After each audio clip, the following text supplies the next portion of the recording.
चलो, बाह्य परिपथ में विद्युत धारा धन इलेक्ट्रोड से ऋण इलेक्ट्रोड की ओर तथा सेल के भीतर विद्युत घट में धारा ऋण इलेक्ट्रोड से धन इलेक्ट्रोड की ओर बहती है। ये थोड़ा से जान लो, ये केमिस्ट्री में तुमको काम देगा। ठीक है, तो नोट में डाल लो।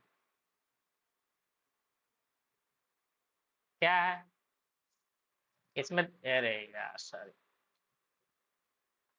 इसमें देखो, यहाँ पे बाहर तो धन सिरे से ऐसे धारा जाएगी, तो बाहर परिपथ में क्या हो जाएगी? धन से ऋण सिरे की ओर, एनोड से कैथोड की ओर पर बढ़ रहा। ठीक है, लेकिन अंदर क्या होगा? कैथोड से एनोड की तरफ धारा बह रही है, तो दोनों में अंतर होता है। केमिस्ट्री में कभी ये क्वेश्चन पूछ सकता है, फिजिक्स में तो बहुत कम चांसेस है पूछने के। ठीक है, तो जान लेना।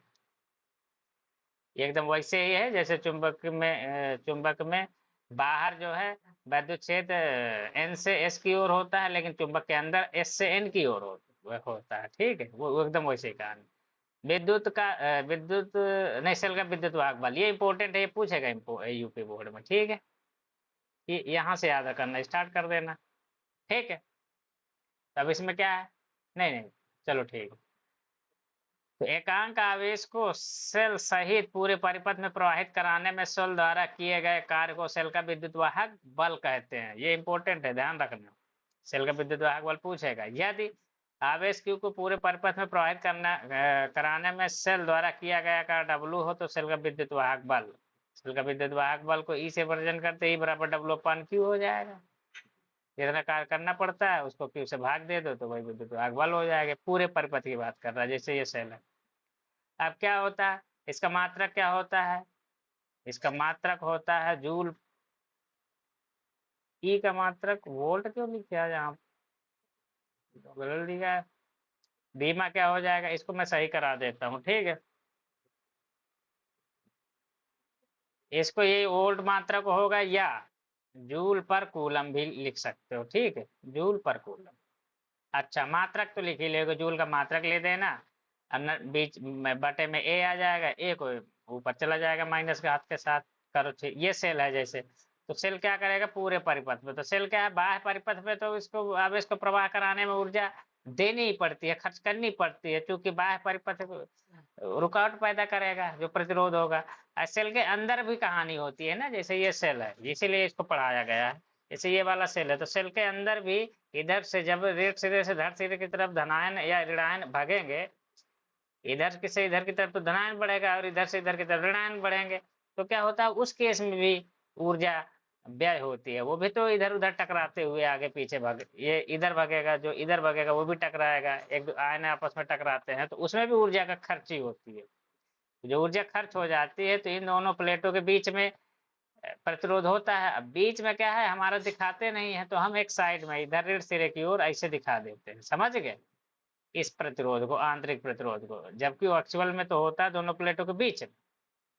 तो इस बात को ध्यान रखना, हमेशा बगल में ही प्लेटों के बाहर दिखाते हैं। इधर भी दिखा सकते हो, इधर भी दिखा सकते हो, ऐसा कोई फाउंडेशन नहीं, लेकिन ज्यादातर जो बुक्स में मिलेगा तुम्हारा इधर ही मिलेगा आंतरिक प्रतिरोध, समझ गए? ये दोनों प्लेटों प्लस आंतरिक प्रतिरोध को मिला के पूरा सेल माना जाता है। इसके बाद फिर बाह्य परिपथ स्टार्ट होता है, यहाँ से यहाँ तक। तो ये बहुत काम देगा तुमको, ये जानना जरूरी है, ये पूरा इंपॉर्टेंट है। ये आंतरिक प्रतिरोध, ये तो बेहद इंपॉर्टेंट है। यहाँ से तो सवाल पूछा ही पूछा जाता है न्यूमेरिकल के साथ एक क्वेश्चन। अगर फुल मार्क्स लाने हैं तुमको, 100 में 100, तो तुमको ये वाला तो याद रखना ही पड़ेगा, समझ गए? ये इंपॉर्टेंट है।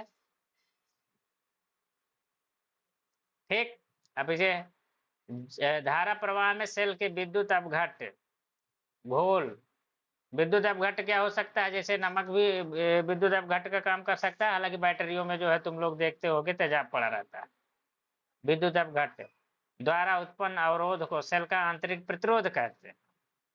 धारा प्रवाह में सेल के विद्युत अपघट्ट द्वारा उत्पन्न अवरोध को सेल का आंतरिक प्रतिरोध कहते हैं। जैसे अभी अभी मैंने बताया, ये वाला अगर इधर से इधर धनायन जाएगा, नहीं, इधर इधर को तो ऋणायन जाएगा, और इधर धन से ऋण की ओर धनायन जाएगा, तो दोनों आपस में जाएंगे। जैसे इस फिगर में मैं तुम लोगों को यहीं पे बताऊं कि अलग से बता देता हूँ? यहीं पे बता दूं क्या? चलो इसमें नहीं बताता हूँ, अलग से बता देता हूँ। तो यहाँ पे क्या होता है, बहुत सारा धन आयन होता है, कोई एक धन आयन नहीं होता, ठीक है। तो यहाँ पे मान लो एक ऋण आयन हो गया, यहाँ पे एक धन आयन हो गया, यहाँ पे एक ऋण आयन हो गया, यहाँ पे हो सकता है धन आयन हो। तो इस तरीके से होते हैं। तो ये आपस में इधर से उधर, उधर से इधर जब जाते हैं, जितने धन आयन होंगे इस दिशा में भागेंगे, ऋण आयन इस दिशा में भागेंगे, तो आपस में टकराते हैं, तो उसी वजह से अवरोध उत्पन्न होता है। अवरोध उत्पन्न होगा तो उसी को आंतरिक प्रतिरोध मान लेते हैं। तो यहाँ पे हम आयनों के रिस्पेक्ट में हमेशा बात करेंगे आंतरिक प्रतिरोध की, जब भी बात करेंगे धन आयन ऋण आयन की बात करेंगे। और हमारा लिक्विड रहेगा। लिक्विड क्या होता है, द्रव होता है, और विद्युत अपघट्ट बोलते हो। तो धारा प्रवाह में सेल के विद्युत अपघट्ट द्वारा उत्पन्न अवरोध को सेल का आंतरिक प्रतिरोध कहते हैं। बहुत बार पूछा गया, इसको तो रट ही लेना। इसके स्मॉल आर से प्रदर्शित करते हैं। सेल का आंतरिक प्रतिरोध किन बातों पर निर्भर करता है? इसको बहुत बार पिछले साल जो लड़की पढ़ती थी उसको बार बार में पढ़ा पढ़ा के समझा समझा के थक गया, फिर भी वो गलती से भी करती थी, समझ गए। तो वो क्या करती थी कि एक सेल का एक फार्मूला होता है, ये वाला फार्मूला कर देती थी, जबकि उसको 20 बार बताया कि ये नहीं चलेगा, लेकिन अब जो कम पढ़ेगा उसको ध्यान ही नहीं रहेगा ये सब। इसको जान लो। तो ये वाला तो निहायत नहीं चलेगा, इस फार्मूले से मत कभी भी लिखना सेल के आंतरिक प्रतिरोध के बारे में, ठीक है। तो सेल के आंतरिक प्रतिरोध के बारे में कहाँ से लिखना है, ये लिखना है। सेल के इलेक्ट्रोड के बीच की दूरी, इलेक्ट्रोड के बीच की दूरी ये वाली दूरी होती है, इसको बोलते। तो अब यहाँ पे एल माना हुआ, तो यहाँ पे एल लिख लो, ये इलेक्ट्रोड होते हैं। तो इसको मैं ऐसे ऐसे धन आवेशित भी बोल देते हैं, ये ऋण आवेशित प्लेट है। तो इलेक्ट्रोड के बीच की दूरी एल पर कैसे, R is directly proportional to L, मतलब जितना ज्यादा दूरी होगी प्रतिरोध उतना अधिक होगा। ये तुम्हारे केमिस्ट्री में भी है, ये वहां से रटे रहोगे काम देगा। इलेक्ट्रोड के डूबे भाग का क्षेत्र, जो क्षेत्र इलेक्ट्रोड का कितना भाग डूबा है, इतना जितना डूबा हुआ है उतने एरिया पर डिपेंड करेगा। और कैसे करेगा, प्रतिरोध जो होगा डूबे हुए भाग एरिया के विक्रमानुपाती होता है, जैसे तार के एरिया के विक्रमानुपाती होता है।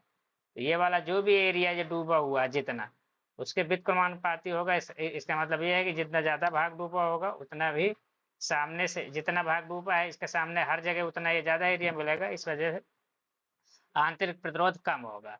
अब जैसे कि तुम्हारे घर में बैटरी है, तो सारी प्लेटें ऊपर टांग दो, थोड़ी थोड़ी डूबे रहे अगर उसमें तुम्हारे विद्युत अपघट्ट में, तेजाब में, तो फिर बैटरी का प्रतिरोध ही बहुत हाई हो जाएगा, फिर काम ही नहीं करेगी, वहीं पे सब अंदर ही खत्म हो जाएगी, ऊर्जा बाहर निकल के आएगी नहीं।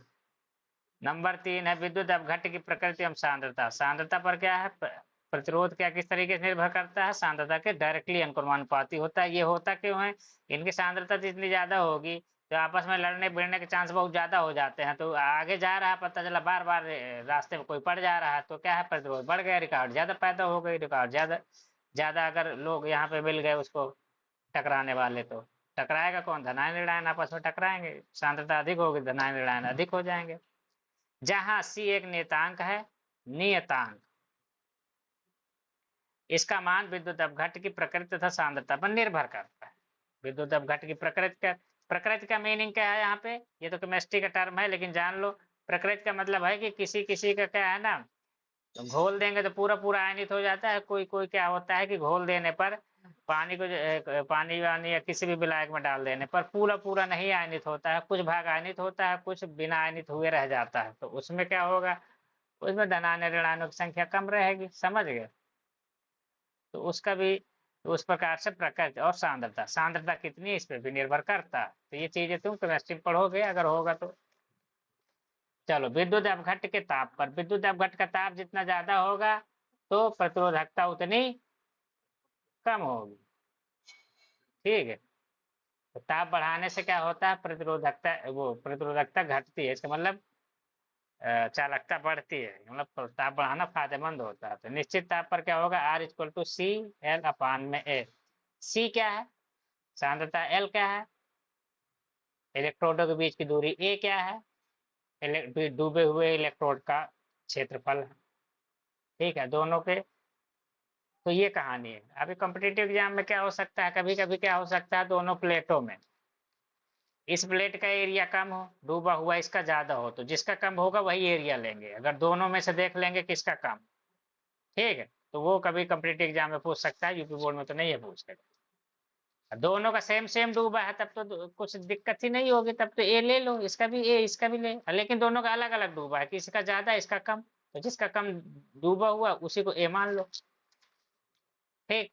अब है नोट, ये बहुत इंपॉर्टेंट थे चारों पॉइंट, ध्यान रखना, ये बहुत बार पूछा गया क्वेश्चन। किसी सेल का आंतरिक प्रतिरोध इलेक्ट्रोड की प्रकृति पर निर्भर नहीं करता, आंतरिक प्रतिरोध इलेक्ट्रोड की प्रकृति पर निर्भर करता, वेरी इंपॉर्टेंट कॉम्पिटिटिव एग्जाम्स के लिए, और सी, और उसके लिए भी, यूपी बोर्ड के लिए भी। ठीक है, ये ऑब्जेक्टिव में पूछ सकता है, ऑब्जेक्टिव भी बहुत टफ आता है यूपी बोर्ड के, ध्यान रखिए।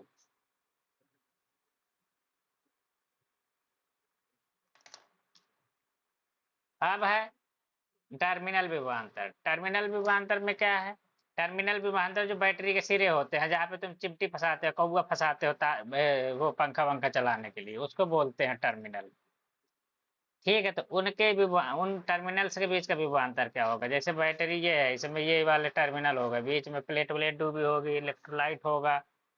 अच्छा, इलेक्ट्रोलाइट विद्युत अपघट्ट को बोलते हैं टर्मिनल विभवांतर। किसी सेल का टर्मिनल विभवांतर संख्यात्मक रूप से उस कार्य के बराबर होता है जो एकांक आवेश को बाह्य परिपथ में एक टर्मिनल से दूसरे टर्मिनल तक ले जाने में करना पड़ता है। तो जैसे मान लो बैटरी हो गया, इसके अंदर तो आंतरिक प्रतिरोध होगा, तो अब होगा क्या? जैसे मैंने बैटरी ये वाली बनाई थी, ये वाली, तो ये अंदर एक तो आंतरिक अंदर प्लेटें होंगी, प्लेटें होती हैं इस तरीके से, जैसे ये हो गया, ये हो गया, ये प्लेटें हो गई। ठीक है, अब इसमें क्या है, अंदर विद्युत अपघट्य होगा। ठीक है, तो क्या होगा कि बाहर से कोई तार लाके तुमने जोड़ दिया इसमें, समझ गए? तो यहाँ पे जो भी बाहर वाले परिपथ में, यहाँ पे मान लो कोई प्रतिरोध ही है, इसमें जो धारा प्रवाहित करने में जो ऊर्जा खर्च होगी बैटरी की, कहाँ लिखा है? ये वाला लिखा, कहाँ पे गया? हाँ, बाह्य परिपथ में आवेश क्यू को, बाह्य परिपथ में, इस बाह्य परिपथ में आवेश क्यू को प्रवाहित कराने में जो ऊर्जा खर्च होगी उसको बोलते हैं टर्मिनल विभवांतर, एकांक, एकांक आवेश को। ठीक है, अगर डब्लू हुआ है तो फिर क्यू से भाग दे देंगे। ठीक है, वो बा टर्मिनल विभवांतर बनेगा।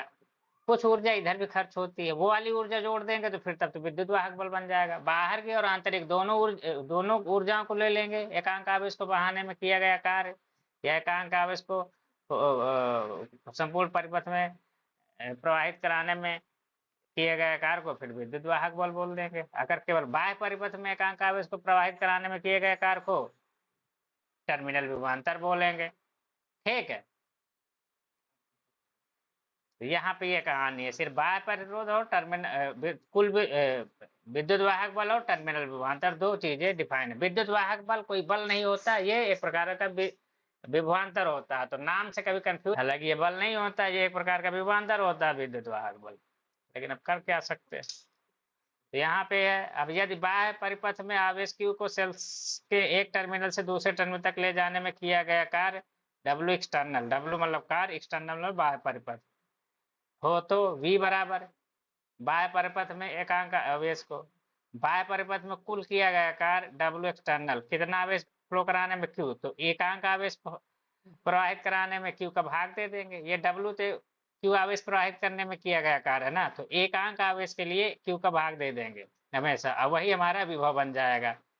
चित्रानुसार दिखाए गए सेल का विद्युत वाहक बल E, आंतरिक प्रतिरोध R तथा सेल के टर्मिनलों के बीच प्रतिरोध, टर्मिनलों के बीच प्रतिरोध R जोड़ा गया। टर्मिनल क्या होते हैं? टर्मिनल वाला कहानी अभी हम बताए ना, यहाँ पे ऐसे ऐसे सेल होता है। ठीक है, अभी दिखाया था तुम लोग को, ये उसके वो होगा इलेक्ट्रोड। ठीक है, ऐसे ऐसे है ना, बना सकते, वीडियो ज्यादा बड़ी जाए, चलो ठीक है, फिर से देख लो। ये हमने सेल बनाया हुआ है, सेल में ये दो दो प्लेटें हो गई, ये धनात्मक प्लेट हो गई और ये ऋणात्मक प्लेट हो गई, और ये बाह्य परिपथ हो गया। बाह्य परिपथ में क्यू आवेश हम प्रवाहित करा रहे हैं लगातार। ठीक है, चलो अब ये है, यहाँ तक मैंने बता दिया, कहाँ तक बता दिया?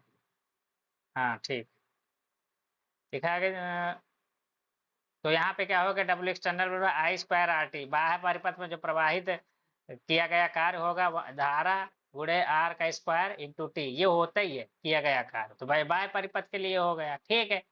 अब बाह्य परिपथ के बीच का विभवांतर कितना होगा, यहाँ का विभवांतर अगर मैं वी ए मान लूं और यहाँ का विभवांतर अगर मैं वी बी मान लूं, ठीक है, तो V A minus V B क्या होगा, तार के सिरों का विभवांतर है, उसको हम वी मान रखे हैं, तो V equal to I square R T बटे क्यू, क्या होगा, किया गया कार्य बटे आवेश होता है का, ये है ही है इसके अनुसार।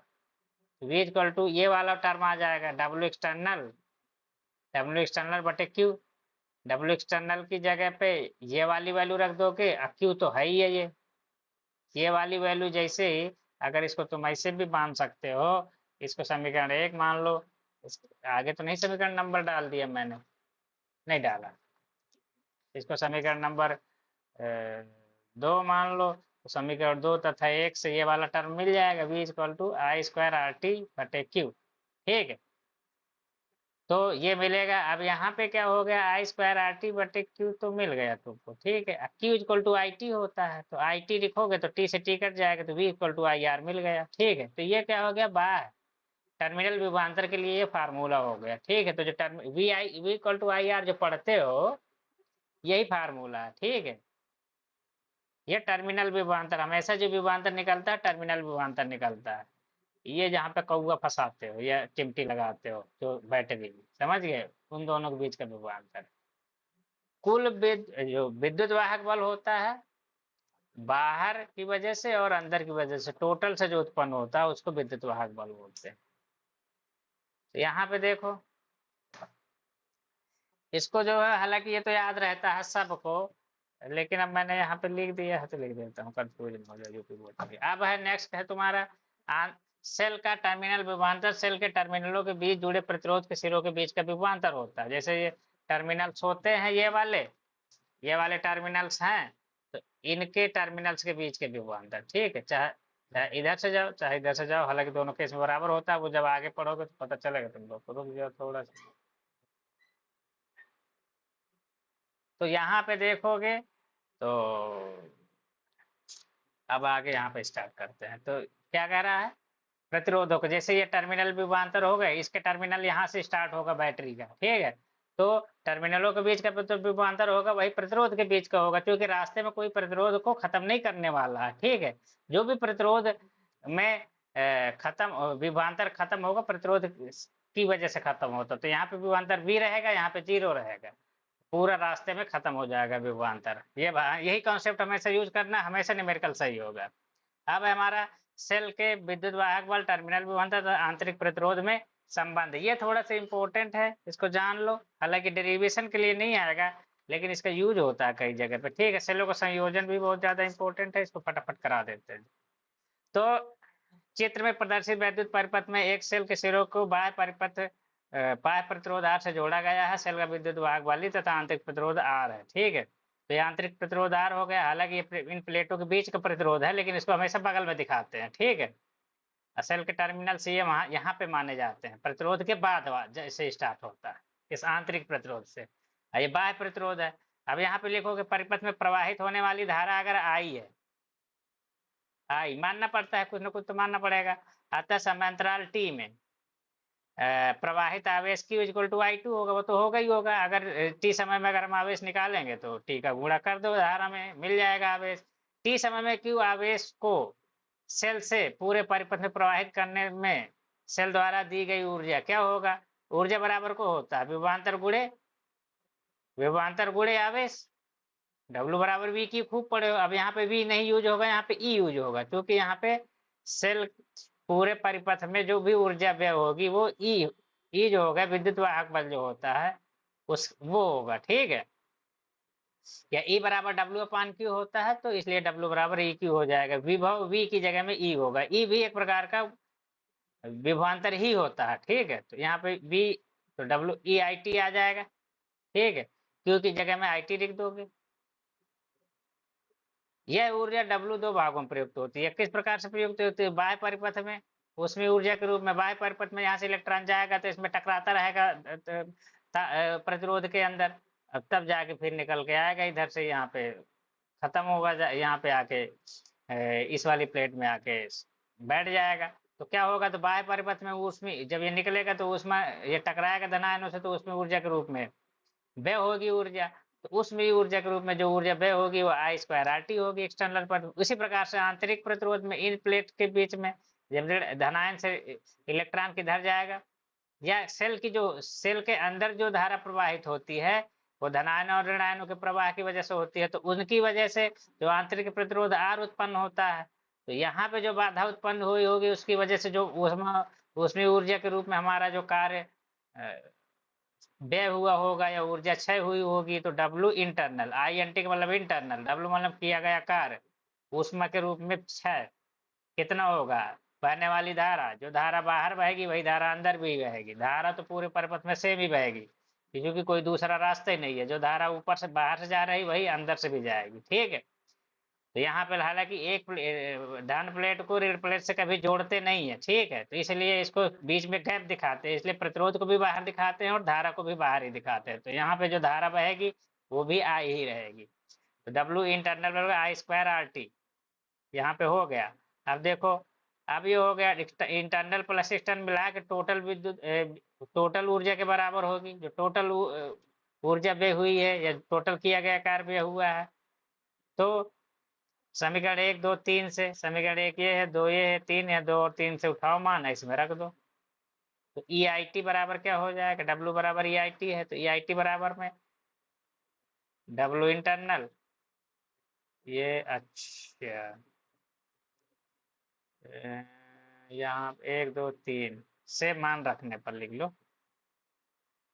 मान समीकरण, इसको चार, अब यहाँ पे से मान रखने पर बस इतना लिख दो, क्योंकि हम नंबरिंग कर देंगे तो दिक्कत हो जाएगी। यहाँ पे लिख दो मान रखने पर, ठीक है, यहाँ पे समझ लेना। तो यहाँ पे डब्लू डब्लू का मान तो ये वाला हो जाएगा, और इंटरनल एक्सटर्नल का मान ये हो जाएगा, इंटरनल का मान ये होगा, रख दो दोनों तरफ से टी टी कट जाएगा, तो ई बराबर में I R into capital R और प्लस में आई इंटू स्मॉल आर हो जाएगा। Is equal to V, I R की जगह में वी लिख सकते हैं हम, और इस I R, I into small R तो है ही है, आई इंटू कैपिटल आर को वी के बराबर लिख सकते हो, तो V equal to E minus I R हो गया। ये संबंध तब मान्य है जब सेल निराविष्टित हो रहा हो। सेल कब हो, सेल से तुम बढ़िया बिजली पंखा लेके बढ़िया मजे ले रहे हो गर्मी के सीजन में, तब के लिए ये है। अब पता चला बैटरी, बिजली आ गई है, इन्वर्टर ऑन है तुम्हारा, तो वो क्या करेगा, उस समय बैटरी को चार्ज कर रहा होगा, तो समझ गए, उस समय यहाँ पे माइनस की जगह प्लस आ जाता है, ध्यान देना, समझे। तो वो कहानी है यहाँ पे। तो ये क्या है, जब बैटरी से तुम ऊर्जा ले रहे होते हो, कहने मतलब बैटरी से टीवी पंखा चला रहे होते हो, जब तुम्हारे घर से इलेक्ट्रिक करंट की सप्लाई चली जाती है, मतलब रुक जाती है, तो चलो। तो ये फार्मूला बहुत अच्छा फार्मूला है, इसको ध्यान रखियो। अच्छा, इसको मैं थोड़ा सा मान रखने पर लिख देता हूँ, इधर लिख देता हूँ, नहीं तो इतना वेट कौन करे, रखने पर। चलो ठीक है, ये हो गया मेरा। अब क्या बच रहा है, अब है यदि सेल आवेशित हो रहा हो तो यहाँ पे माइनस की जगह प्लस हो जाएगा, क्योंकि धारा उल्टी दिशा में बहने लगेगी, और जब धारा उल्टी दिशा में बहने पे लगेगी तो किरचॉफ के नियम के अनुसार जहाँ पे आई था वहाँ पे माइनस आई आर लेना पड़ेगा, जहाँ पे प्लस आई आर, यहाँ पे आई आई होगा, उसकी आई की जगह माइनस आई लिख दोगे, ये फार्मूला मिल जाएगा, समझ गए। समीकरण 4 से जो है I R equal to E minus I R, ये आया था समीकरण 4 में हमारा, तो आई इक्वल टू क्या हो जाएगा, ई अपान में आर प्लस आर। ये फार्मूला जो है बहुत बार यूज होगा, याद रखना, उसे रट जाएगा तुम लोग को, इसे परिपथ समीकरण भी कहते हैं। खैर चलो, सेल का परिपथ खुला हो तो सेल का परिपथ खुला रहेगा। सेल का परिपथ क्या खुला रहने का मतलब ये है कि जैसे ये वाला है, यहाँ पे इसका स्विच, यहाँ पे तार को हम काट देंगे तो धारा का प्रवाह रुक गया। जब धारा का प्रवाह रुक गया तो उस स्थिति में क्या हो जाएगा, आई जीरो हो जाएगा। जब आई जीरो हो जाएगा तो क्या लिखोगे, तो v equal to E minus I R होता है, हमारा फार्मूला ही होता है, अभी हमने निकाला था। आई को जीरो कर दो तो v इक्वल टू ई हो जाएगा। अब ये आई को जीरो चाहे इस वाले फार्मूला में लिख दो, अच्छा इसके पहले वाले में लिख दो, दोनों से v इक्वल टू ई मिलेगा।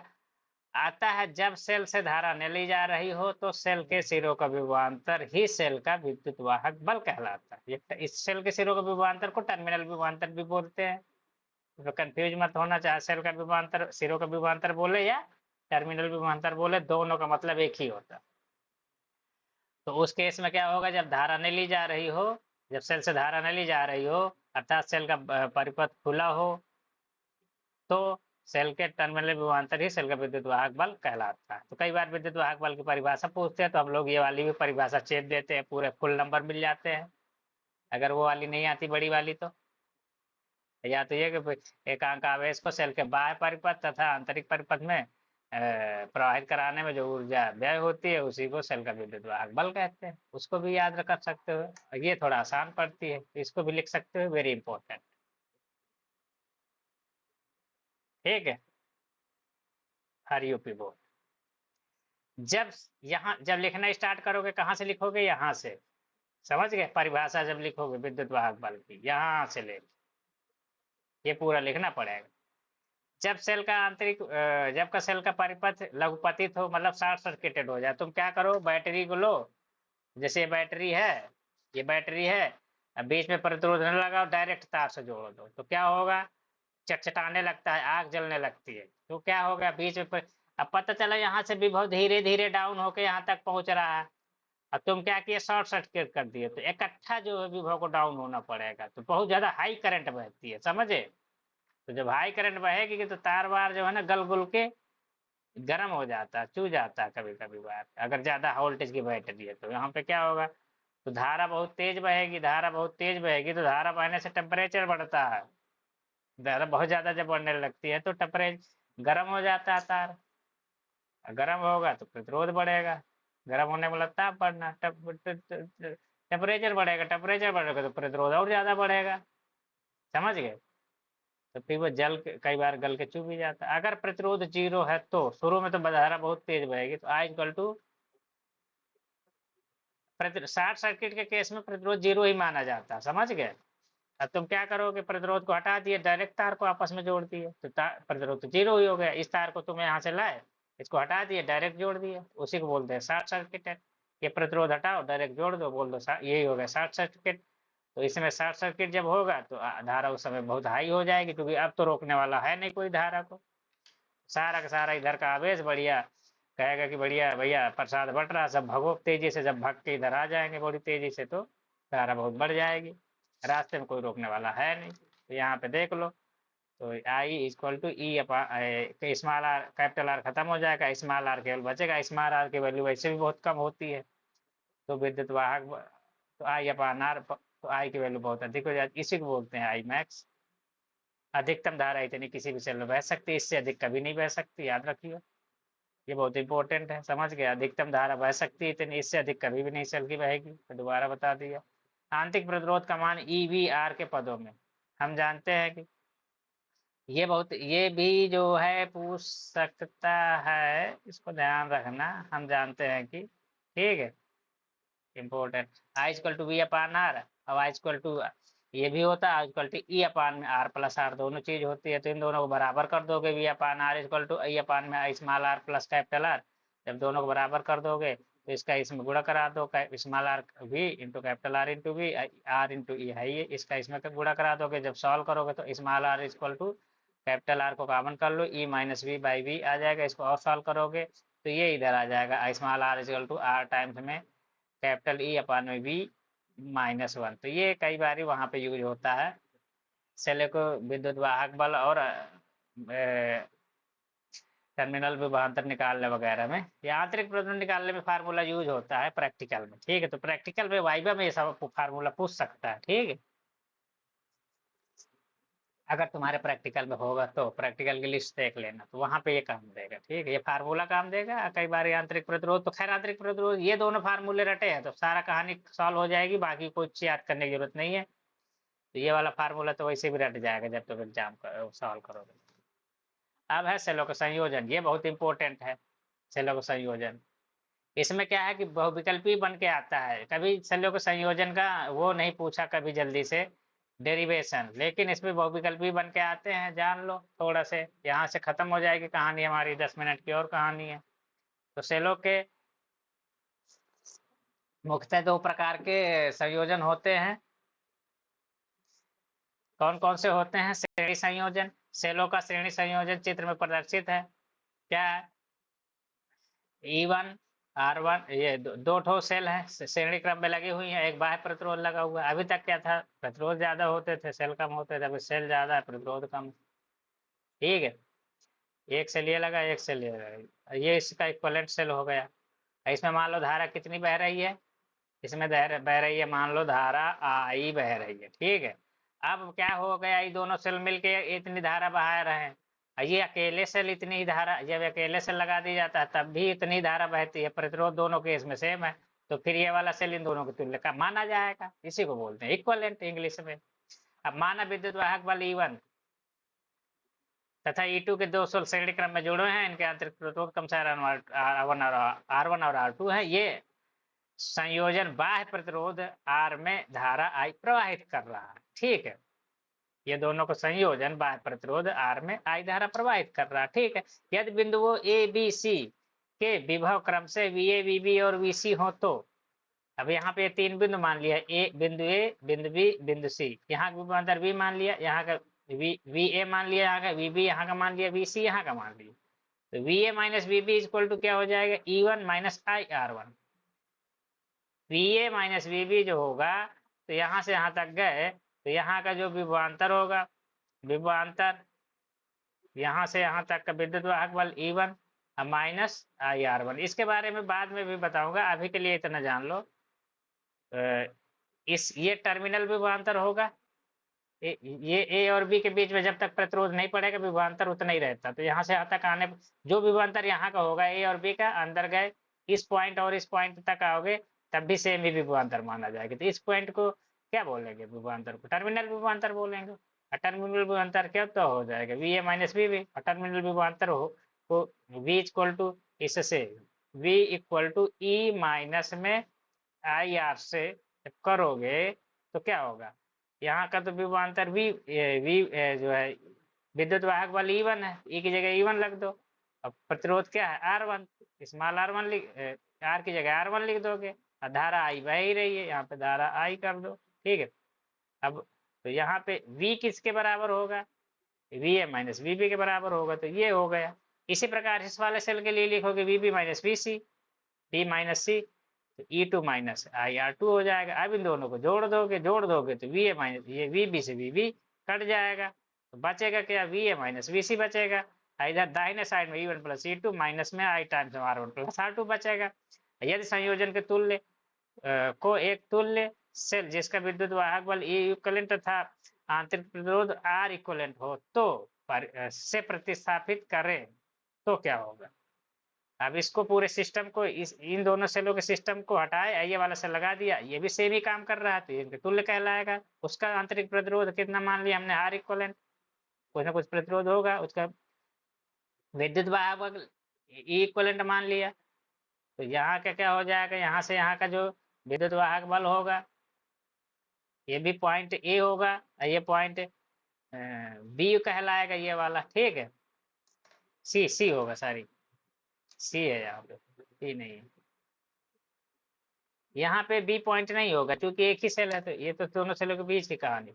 यहाँ पे C होगा, तो VA माइनस VC यहाँ से क्या आ जाएगा? E इक्विवेलेंट माइनस में यहाँ का विद्युत वाहक बल तथा इसमें विद्युत वाहक बल माइनस में IR, जो इन दोनों के बीच में आंतरिक प्रतिरोध गुणे धारा, ये आ जाएगा। अब इन दोनों को इक्वल कर दो। किसके इक्वल कर दोगे? ये वाला और ये भी VA माइनस VC है, ये भी VA माइनस VC है, ये भी A और C के बीच का विभवांतर है, ये भी है। इन दोनों को इक्वल कर दोगे, इसको और इसको इक्वल कर दोगे, तो E इक्वलेंट तुलना करेंगे, या तो इक्वल कर लो या तो तुलना कर लो। ये वाला टर्म इसकी जगह में आ जाएगा और ये वाला टर्म इसकी वजह में आ जाएगा। तो E इक्वलेंट बराबर E1 प्लस E2 और R इक्वलेंट बराबर R1 प्लस R2 हो जाएगा। समझ गए? बन गया।